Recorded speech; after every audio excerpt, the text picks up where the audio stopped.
tired and somewhat bored, the Axian consul silently retreated to his species' courtiers as the playful melodies and romantic waltzers echoed through the grand and elegant palace.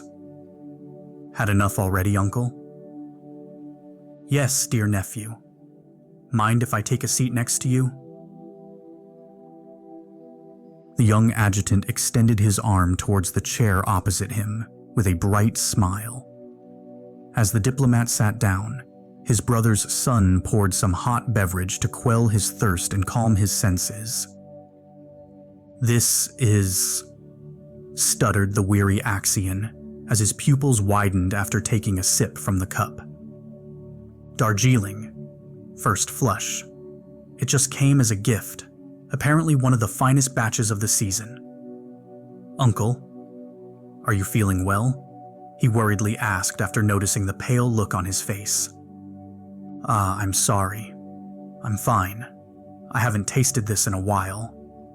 A long while, replied the venerable politician with a sad, concealed undertone, one that would have gone unnoticed by most. Is there something you want to tell me, uncle? Said the other, having picked up the sorrow hidden under many years of experience on the political stage. Well, we still have plenty of time before someone comes looking for me. Mind if I tell you a story? It's a sort of burden that I have been carrying all this time, unbeknownst to everyone. Hearing these words, the young Axian put down his drink and assumed an appropriate posture. As the background music lightened the atmosphere, the consul began to speak softly. As you well know, long ago, before I stepped into the political landscape, I used to sail the cosmos, navigate the stars. His nephew was very well acquainted with the numerous travels and findings of his uncle, as all Axians did. The one sitting before him was considered a modern-day hero by his people, someone who relegated everything and everyone on the sideline to pursue knowledge, to discover the unknown. I was just an adolescent when I departed for the first time. How silly of me. When I was merely 62 years old, all I wanted was to leave my parents' house, escape from my clan's suffocating grasp. I wanted to be free. I wanted to feel free. The consul drank another heartfelt sip, taking a moment to breathe in, to let his taste bulbs fully appreciate the reminiscing aroma.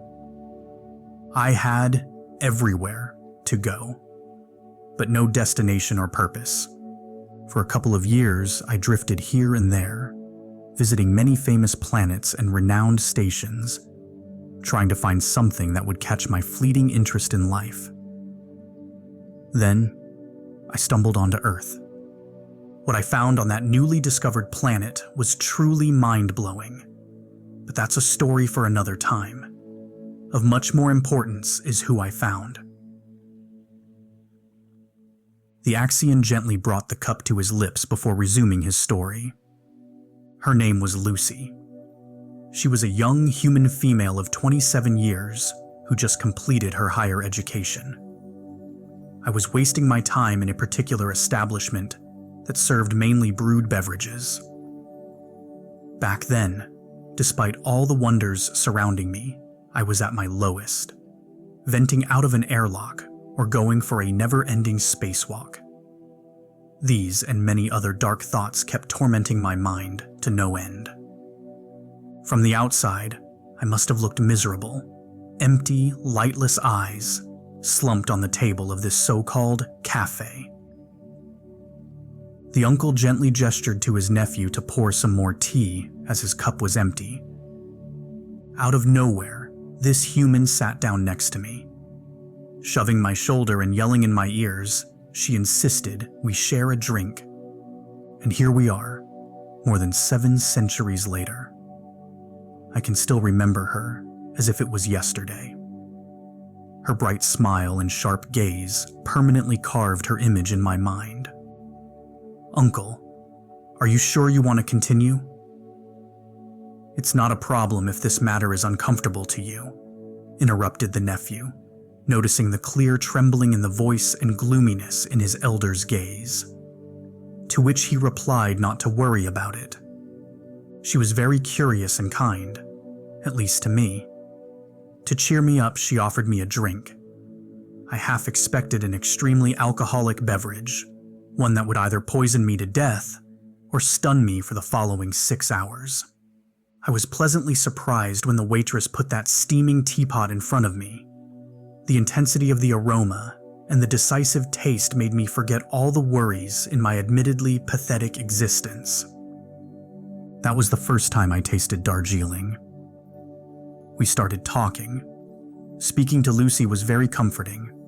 Like a caring teacher, she would quietly and carefully listen to all my first-world problems and troubles for hours and hours long after the sun had set over the horizon. As the store was closing, she asked me to meet her at that same cafe the following day at the same time. "And I'm guessing you did, Uncle," exclaimed the adjutant while lighting a cigarette stuck between his lips. For a whole week, I spent every afternoon drinking tea and talking to that human about our problems, complaining about our mundane lives. Our problems? Was she in a similar situation to yours? Sort of. While I left my clan of my own will, Lucy's family disowned her. Her parents had other ideas regarding her profession. They insisted she follow the family tradition and become a lawyer, so she ran off. Instead of law, she majored in astrophysics and dreamt of exploring the universe. The nephew was visibly astonished, having pieced together the bits and pieces of the puzzle his uncle sprinkled around, hidden in his story. I think you understand where I'm getting to. Well, what are a few human years for someone like me, fated to live for 1,000? I told myself. There I was, with a boatload of money and nothing to do, while she was penniless with everything to accomplish. Out of boredom, or maybe intrigue, I asked her if she wanted to come with me, aimlessly sail the solar winds, or look under the rocks of desert planets. She said yes. So, that's how you started your legendary career as a space explorer? Not exactly, my dear nephew. There is still half a century before that. With my unlimited funds, I bought a modest ship. She wasn't the fastest nor the prettiest, but she was highly modular, which would come in handy later as, over the years, we kept adding sensors and workstations to expand our scientific capabilities. How funny.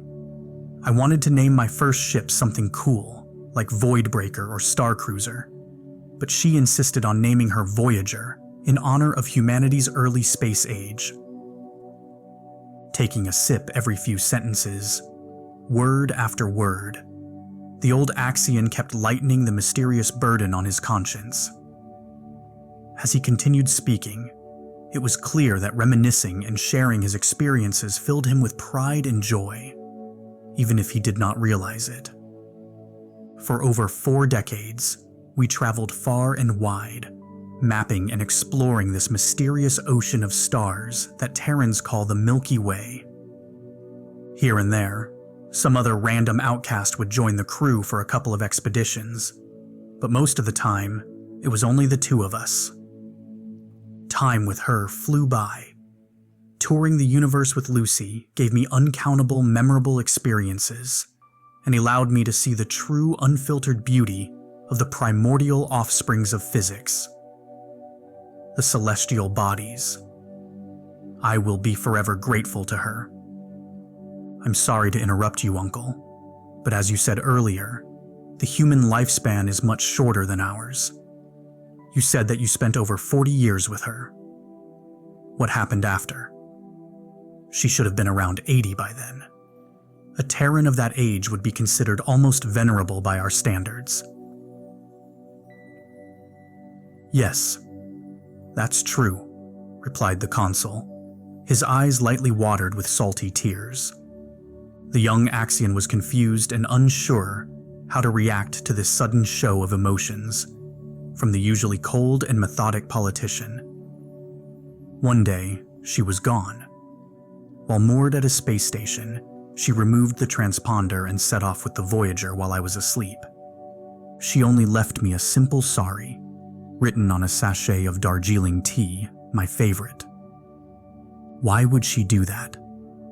It's something that I would not know for years to come. Many years. After finding out, I was confused, outraged, and sad. I quickly acquired another ship, the fastest and most advanced in production back then, and set out to find her. I spent a decade looking for her far and wide, following the faint trail of crumbs she left wherever she went. Through nebulae and asteroid fields, passing by neutron stars and black holes, I eventually reached the far end of the Orion Arm. There, after 2 decades of frantic search, I found the Voyager, powerless, drifting through intergalactic space, with the cockpit proudly pointing toward our bright mass of stars we call galaxy. After the first dozen years, I gave up on finding her still breathing, as the human hourglass is much shorter than ours. Still, for those years, I felt alive while searching for someone I knew passed away. The nephew was so mesmerized and intrigued by the mournful and enigmatic story his uncle was unfolding before him that he forgot to smoke his cigarette, as it was now consumed whole and turned into ash between his fingers before he could even realize it. "What happened then?" he impatiently asked. I boarded the ship and found a data log, which had been waiting for me for God knows how long. Its contents answered all the decades-long questions that painfully weighted down my heart. "Hello. I hope this message finds you well. I know I left in a hurry, but to tell the truth, I was scared and insecure. I didn't want you to see me grow old, see me wither away under your eternally youthful eyes. I didn't want your last memories of me to be an old, bedridden, delusional lady fed through a straw. Don't worry, my death was painless, and I passed away doing what I love most, looking at the stars. Sorry I stole your ship. I treated her well. She should be ready to go any time. I even filled her with fuel. On the main computer, you will find the data of all the research and discoveries we have accumulated over the years. It's all yours now. Don't look for me. I'm going for one last walk. It's all thanks to you. It's thanks to you that I could achieve my dream. It's thanks to you that I could have a fulfilling existence. And it's thanks to you that I was never alone. Thank you. Thank you for having been with me on this journey. My safari might have ended, but yours has many more stages left. Take the Voyager and do what its namesake calls for. My last will is for you to turn around, look at our beautiful galaxy, and remember me not for my death, but for my life." The young Axian was speechless, motionless. Not all the words in the unified vocabulary could express the storm of emotions raging in his mind. "So, all the research that made you famous, it was that human's lifelong work?" "Yes, sort of. A life of pure fondness and dedication to the subject. To say it's hers solely would be a disservice to me, my dear nephew. Don't you think I would have quit that whole thing if I was not interested?" At first, I approached it as a momentary pastime, an activity like any other to try out as our time in this universe slowly crawls by, inching forward. But her joyfulness, her passion, and her brightness made me change my mind. I fell in love with exploration, discovery, and the search for knowledge. "So, what did you do then?" I simply resumed the work I had put on hold years before to find her. I went back to studying the cosmos, although before that I had some unsettled matters to close. Like what? Even if she never mentioned or asked for it, I had the duty to grant her a proper funeral. even if only symbolically. The nephew stood silent, as Axions have different traditions and burial standards than most species in the galaxy. Given their wildly different life expectancy and general lack of significant interpersonal emotions, they tend to care less about these practices.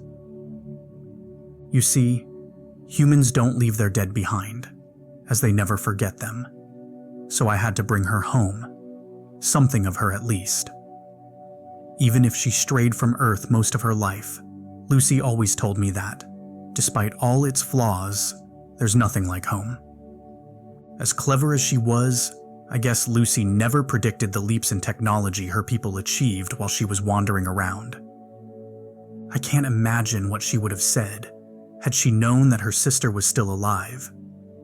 And even more impossible to predict is how she would have reacted if she knew that they had forgiven her.